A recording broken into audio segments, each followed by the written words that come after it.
berhasil. Pepatah kekinian ini bahkan sejak dulu telah menyuratkan aktivitas Jamila, pelaku UMKM di Kabupaten Tanah Laut, Kalimantan Selatan. Sejak tahun 2015 silam, warga desa Banyu Irang, Kecamatan Bati-Bati, Kabupaten Tanah Laut ini mulai menggeluti usaha pembuatan kain sasirangan, kain khas Provinsi Kalimantan Selatan. Ia fokus menekuninya hingga sekarang. Usahanya pun makin eksis dan pasarnya pun juga tambah meluas, tak cuma di lingkup Tala tapi hingga ke berbagai daerah di Kalsel. Bahkan berdasar catatan media ini, Rabu 11 September 2024, kain produksi owner Vanesha Sasirangan ini juga kerap terserap ke sejumlah daerah di negeri ini, terutama ke Jakarta. Alhamdulillah sampai sekarang usaha saya lancar-lancar saja dan bisa dibilang tambah meningkat, ucap Jamilah kepada banjarmasinpost.co.id. Ibu 3 orang anak ini mengatakan dirinya rutin memproduksi kain sasirangan, baik ketika ada pesanan maupun tak ada pesanan. Karena itu di gerai atau etalase di kediamannya di lingkungan RT 7 Banyu Irang, selalu tersedia puluhan lembar kain sasirangan siap jual. Ada 2 jenis kain sasirangan yang ia produksi, yaitu jenis biasa dan jenis bordir. Sedangkan motif cukup variatif yang ia desain sendiri, antara lain berupa dedaunan atau bunga. Jamilah memproduksi kain sasirangan tersebut juga di rumahnya sendiri.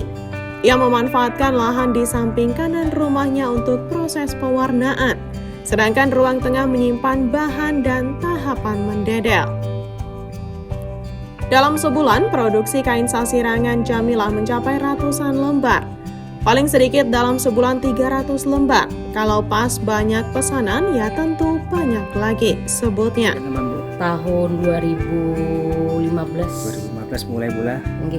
Waktu itu sudah mulai produksi aktif atau produksi tapi kada terlalu aktif karena dulunya kan memang menjahit baju. Baju pula awalnya. Jadi kada terlalu aktif jujur lagi sasirangan. Terus yang mulai maksimal produksi? Maksimal itu pas di 2018. Nah, pas kebijakan kan dari pemerintah harus membeli produk sasirangan. Ya, sasirangan dari tanah laut. Nah, dari situ omset meningkat.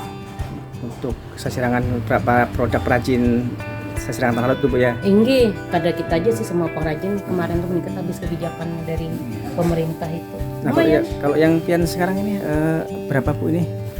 Produksinya kira-kira berapa lembar ya kalau bisa? Dalam sebulan? Iya. Paling sedikit itu 300. Paling sedikit. Untuk yang paling banyak dipesan orang, motifnya apa mungkin? Motifnya sekarang sih tidak harus bervariasi. Karena mungkin orang bosan jual itu kadang ada yang minta revisi. Jadi acak aja bola, random aja lah. Untuk pembelajaran, jadi di SMA Sekolah Hari ada elemen yang namanya eksperimen tekstil, di mana kami sebagai guru mengajarkan para siswa untuk proses pembuatan kain sesuai dengan daerah. Karena kami Kalimantan Selatan kain sasirangan, jadi kami bikin sasirangan. Dan sesuai arahan dari SMK Industri 4.0 ada 2 bidang, pakaian jadi sama tekstil. Jadi di sini kami ambil tekstilnya. Dan SMK wajib punya gandengan industri, boleh skala besar maupun UMKM. Karena kami di sini UMKM, ada patuh, ada kelas UMKM. Jadi saya menggandeng Vanesha Sasirangan untuk mitra studi kami dengan SMK Negeri 1 Berhari program peraharian di Kota. Jadi juga ada juga anak didik pian. Oke, betul. Jadi nanti di kelas 10 anak-anak diajari bagaimana cara menjulujur, mulai menggambar, kemudian menjulujur sampai sisit. Nanti di kelas 11-nya mereka sudah mulai pewarnaannya, mengenal mewarna, mengenal jenis-jenis pewarna sampai mewarna sampai jadi. Dan di kelas 11 juga mereka diwajibkan untuk produksi kain sasirangan. Nanti itu siswanya ke sini atau Ibu Jamilah ke sekolah? Keduanya. Jadi kalau misalnya Ibu Jamilah ke sana, itu program kami namanya mengambil guru tamu. Jadi Bu Jamilah didatangkan ke sekolah sebagai guru tamu. Kalau sekolah ke sini belajar bersama industri. Jadi kami yang ke sini belajar dengan industri. Harganya per lembar pada kisaran Rp140.000 untuk sasirangan biasa. Sedangkan sasirangan ringkal sekitar Rp250 hingga Rp300.000. Ukuran kainnya sama, yakni panjang 2 meter dan lebar 1,15 meter. Download Tribun X sekarang, menghadirkan lokal menjadi Indonesia.